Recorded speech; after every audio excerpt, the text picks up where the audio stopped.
what does architecture have to do with designing your own life?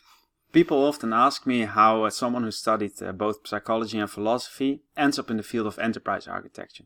But in reality, we believe that both fields are very similar to each other. I have the exact same experience, moving from the aerospace domain to remote control of harbor cranes to personal development.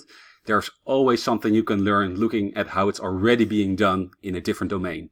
So in our workshop, we look at how enterprise architecture and self-development are similar to each other, and we'll show you how things that you do in your daily work life translate to architecture self.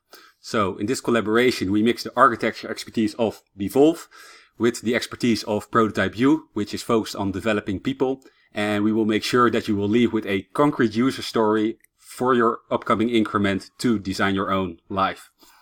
I'm Mark, I work as a technology and management consultant at Bvolve.